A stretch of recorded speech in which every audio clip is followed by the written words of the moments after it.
Can I tell you what the first Wednesday looked like for me? The first Wednesday when there was no longer a job waiting for me to log into, no team expecting me in a meeting,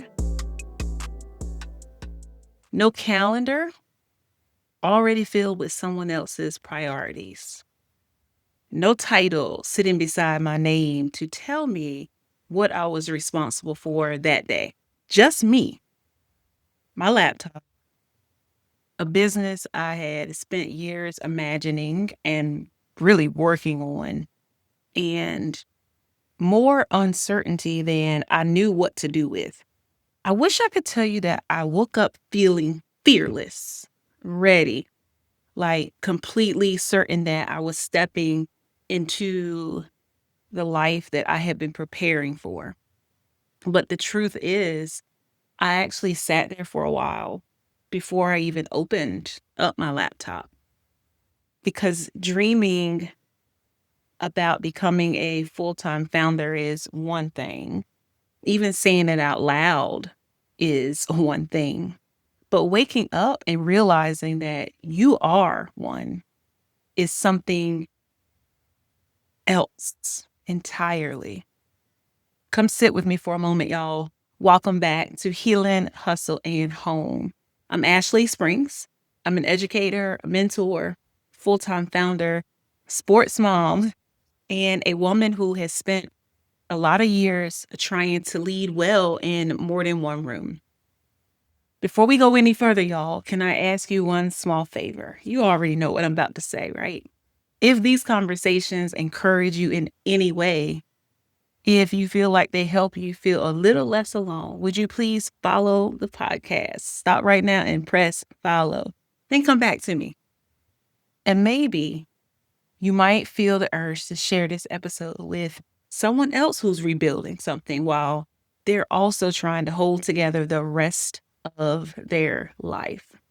Because, y'all, nobody should have to do things alone. And honestly, that's exactly why this podcast exists. And that was in my heart. But last week, I talked about telling myself the truth. And today, I want to tell you what happened when the truth was this. My old life had ended before my new one was fully built. And somehow I had to rebuild both at the same time. That's not how I imagined it.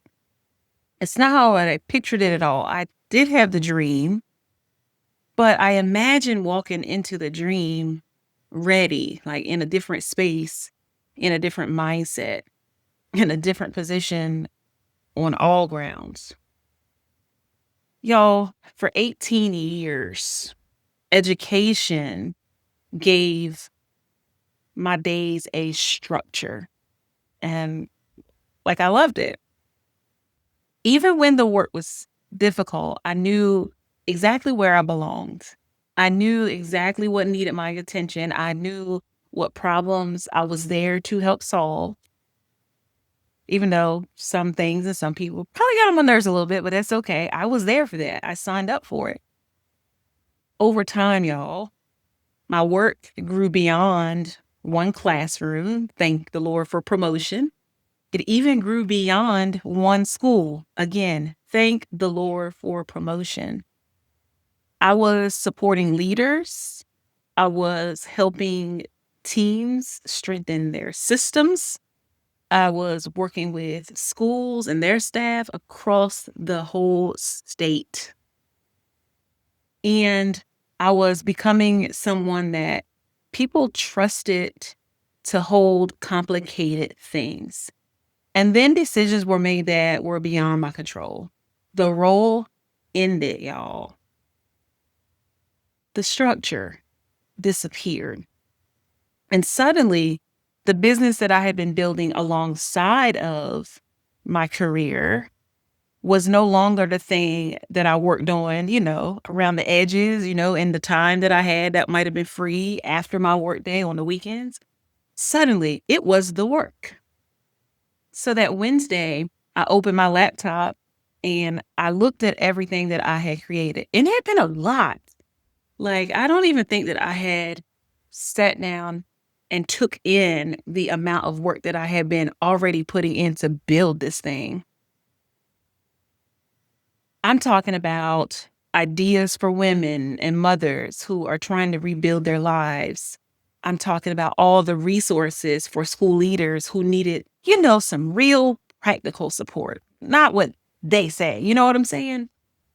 I was looking at the podcast plans, the community plans, the digital products, the consulting services. Listen, I'm talking about pages that still needed to be written, and some still do. I'm talking about systems that needed to be built, two sides of a brand that both came from me. From me, y'all. So from the outside, it might have looked exciting. A fresh start, a full-time founder finally getting the chance to build what she had been talking about. And it was exciting. Like, I was counting down the days. But the excitement was not the only thing sitting at the desk with me.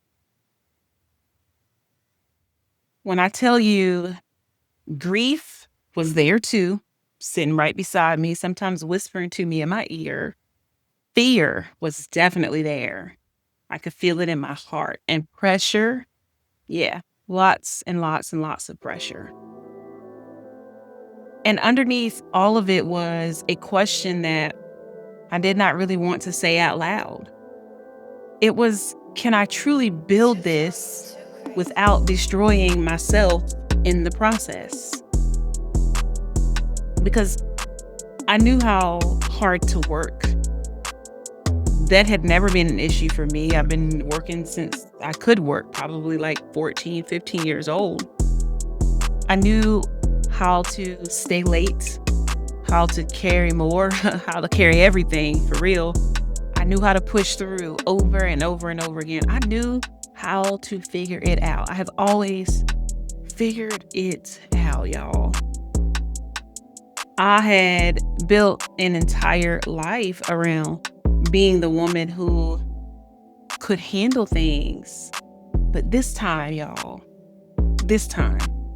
I did not want the story of my business to become another story of how much I was willing to sacrifice. And I don't ever want it to turn into that. Can y'all relate to me? Like, what are you feeling when it comes to, transitioning from something old into something new? What is it? Let's talk about it. Drop me a comment. The strange thing about leaving an old structure is that you don't automatically leave your old patterns with it. Yep, the job had ended. Yes, the woman who had learned to overfunction was still there. Still here. It's just another day of the week, another month of the year. So in those first days, I caught myself trying to recreate the same pressure I had just left. I would fill my calendar. I would make lists that no human could realistically finish. I mean, I treated every idea like an emergency. Oh yeah, I don't want to stop until I finish that. Oh, I got one more thing to do. And I tried to build both sides of the business at the same time, at the same speed, with the same level of urgency. So I would sit down to work on something for the Becoming House, my community for women and moms. And then I would remember something that needed to be done for the school leadership side. And then I would switch over to that. And then I would think about the podcast. And then the podcast would remind me of a post that I needed to create. And then the post would remind me, and y'all, by the end of the day, this is not even my family stuff. This is just me in my head during this transition. By the end of the day, I had touched 10 different things and I had finished almost nothing. But I was tired enough to convince myself that I had worked well. And that's an important distinction. I had worked, but I had not always worked well. And when you have spent years being praised for how much you can carry, it can take some time to realize that exhaustion is not proof of your progress. It's not. It's not. Because you know what? At the end of the day, I also want to be able to enjoy my family, enjoy these moments because they only come once in a lifetime. Y'all, sometimes exhaustion is just evidence that there was no system protecting you from yourself. None. And so part of what made this season complicated for me was not that I was not building one simple business. It was that I was finally giving shape to both parts of the work that I had been carrying for years. Because on one side, there are women like me, right? We are mothers, we are leaders in our workplaces, we do our thing. There are women who are rebuilding after disappointment, after transition, after burnout, after financial pressure, after seasons where they had almost lost themselves inside of everything they were responsible for. And that became the personal side of my work, the Becoming House. That's why I built the community.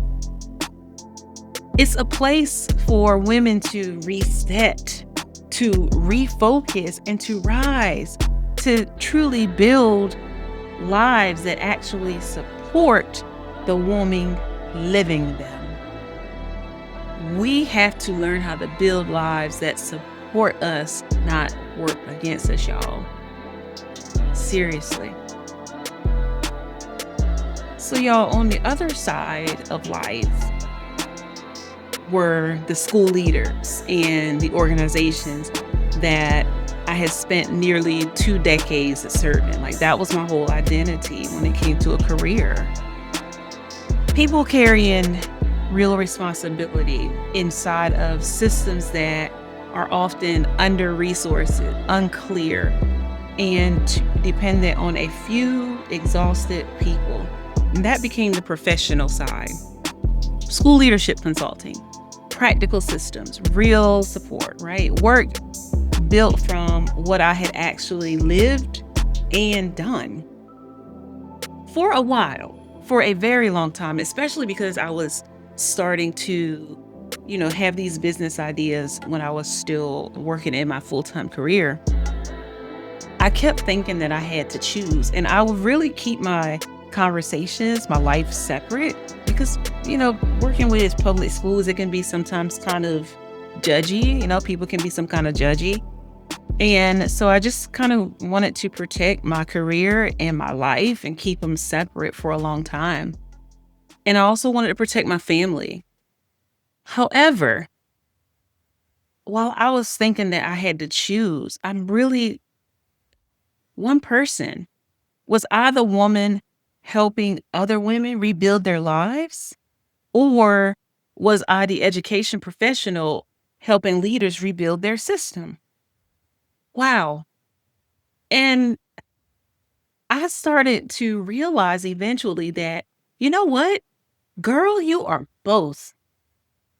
I had always been both. The challenge was not deciding which part of myself was real. I'm real in every part. The challenge was building enough structure that both parts could exist without constantly competing for me, pushing against each other. And that is where Healing, Hustle, and Home became more than a name for this podcast. It has truly become, and it's still becoming, the way that I understood my life. Healing is how I become the woman that I truly want to be. Hustle is how I build the work, no matter where I am. And right now in this stage, I'm building it as a founder. And home is how I steward, how I take care of every single room that I, Ashley, have been entrusted to walk into, to take care of. Y'all, the goal was never to force all the rooms to need or the same amount of energy or the same thing from me every day. The goal was to just stop abandoning one room every time another one became loud. Because I'm one woman. You are one woman. I knew that I could not build this business the same way I had survived other seasons. And I'm still truly working on that. And so I've had to start changing the structure, not because I suddenly became less ambitious. I am so ambitious, y'all. I got so many plans, so many ideas. I could just go on and on and on. But it's because I wanted to remain well enough to live inside what I was creating.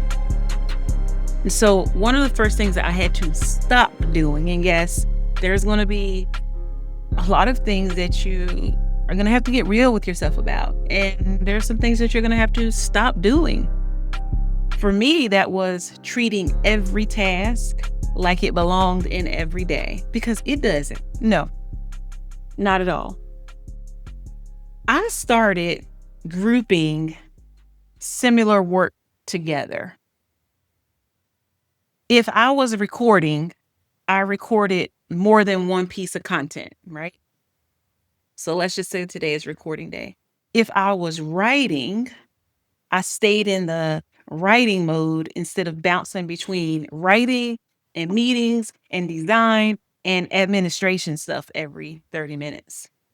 If I was working on the personal side of the brand, I gave it a real block of attention. Sometimes I would give it the whole day of attention. And if I was working on the school leadership side of the brand, I allowed myself to stay in that room long enough to just think clearly, y'all. And that might sound simple, but it wasn't. For me, it meant no longer requiring my brain to change identities all day long, over and over again. Mom, founder, consultant, podcaster, content creator, community builder, back to mom, back to founder, back to whatever notification just appeared on my phone. I started putting that thing on do not disturb on focus mode, by the way. I began to understand that every transition costs energy. Everyone. And if I spent the whole day switching between those rooms, between those responsibilities, I could be busy for hours without ever being fully present in any of them. And that's how we end up with a whole lot of unfinished stuff, y'all. And we keep starting and starting and starting and starting and never finishing.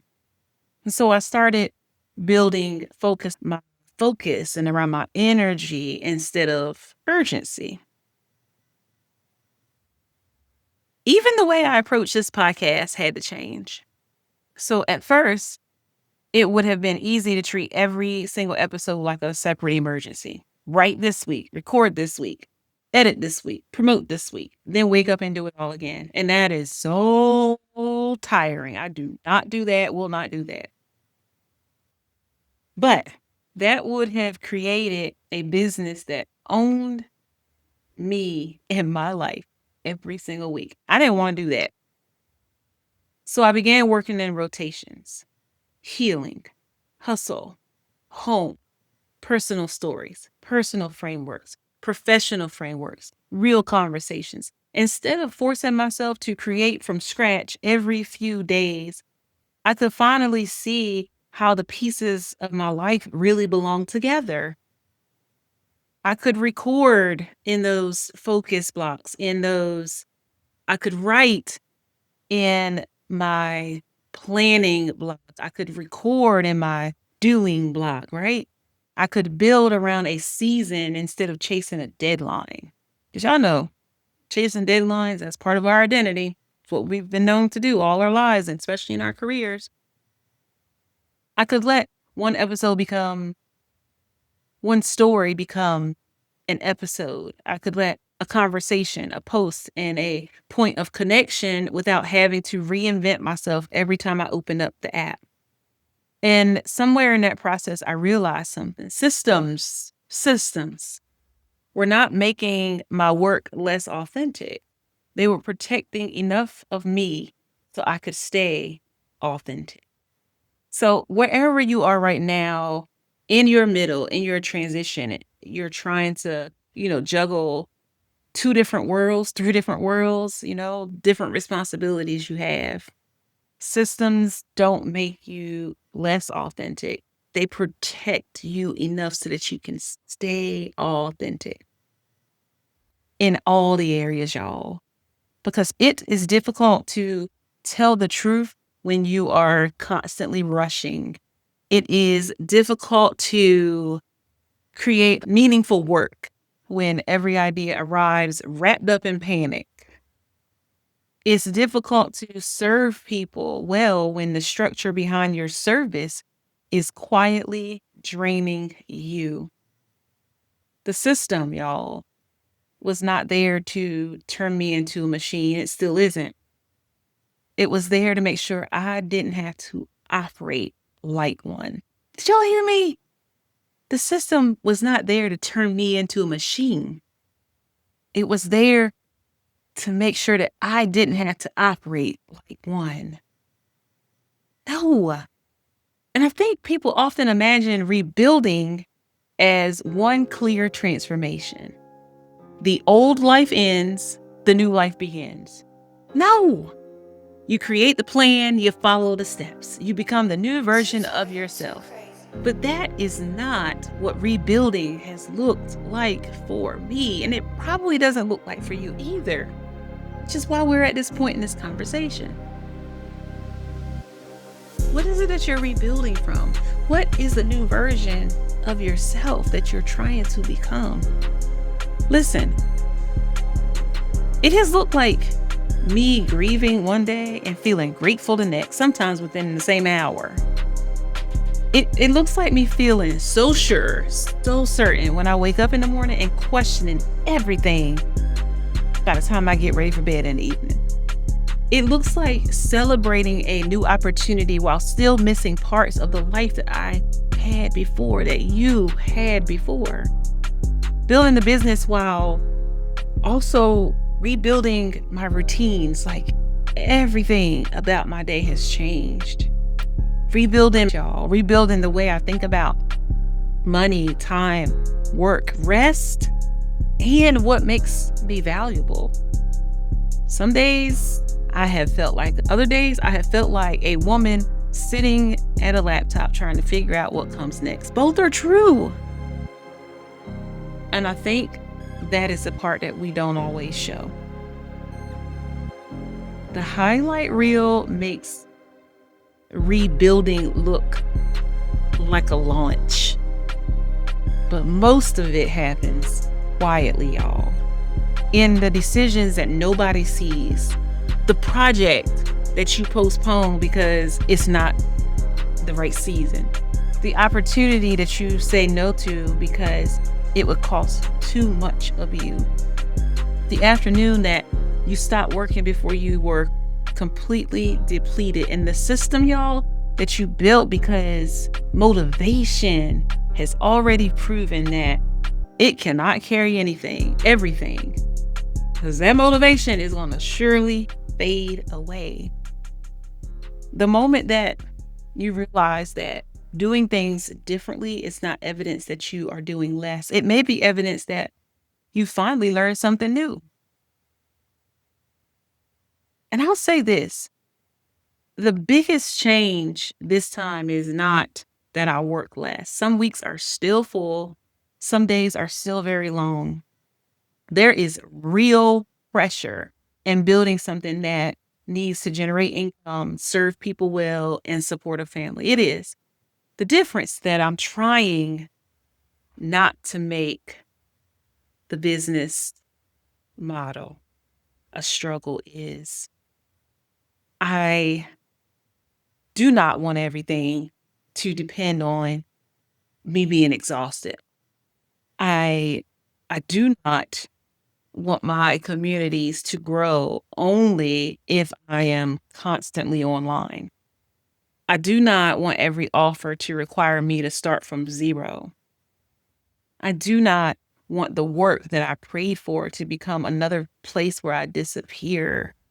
What is it that you want to be your new model? Whether that's in your home, in your life, in your new job, in your promotion, in your career, in your volunteer work, in your serving. What is it that you do not want? And what is it that you do want? Because that is what building without burning out means to me. All those things that I don't want.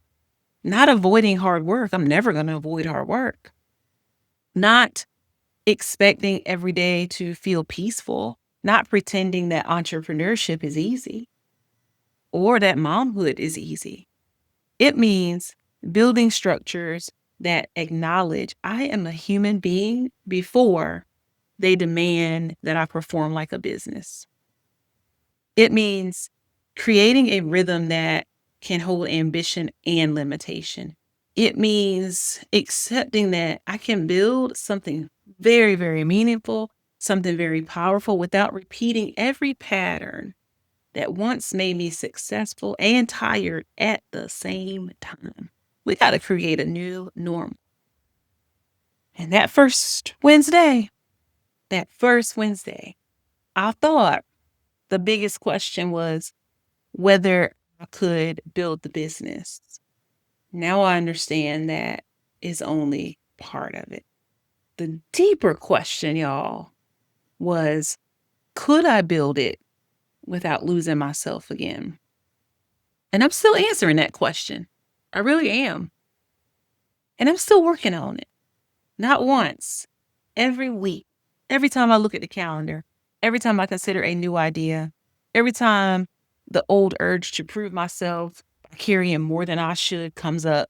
And maybe you're answering that question too. Maybe you are. Maybe you are rebuilding after a job ended. Maybe you're starting something new. Maybe you just got a promotion and you're trying to build your new identity, trying to create a life that looks different from the one that exhausted you. Maybe you know that you cannot go back. You can't go back. But you are still learning how not to recreate the same patterns in a new place. I want you to hear this. Building is allowed to look different this time. Building is allowed to look different this time. You are allowed to use what last season taught you. You are allowed to create systems before you reach the breaking point. You are allowed, y'all, to protect your time before everyone else has taken their share of it. Because it's yours. You're allowed to build the work without sacrificing the woman doing the building. That is not weakness. That is wisdom. And maybe that is the real purpose of starting again. Not simply to build something new, but to become someone who no longer has to destroy herself to prove that she can. Thank you, y'all, for sitting with me today. This was a little heavy. It's a little deep. But this season, I am truly sharing more of the real founder journey, right? That school leadership side, I have that journey on LinkedIn. I have it in the decisions, the systems, the lessons, and the parts of building that never make it into a polished, pretty, tied up announcement. So follow me on all of my socials if you want to see this season unfold in real time. The link is in the show notes, y'all. But until next week, I want you to keep becoming the woman. Keep building the work. Keep stewarding, being a good steward, taking care of every room that you have been trusted with. Because healing is how you become the woman. Hustle is how you build the work. And home is how you steward. every room you have been trusted with. One woman, 2 rooms, 1 life, y'all. And I'll see you here next week.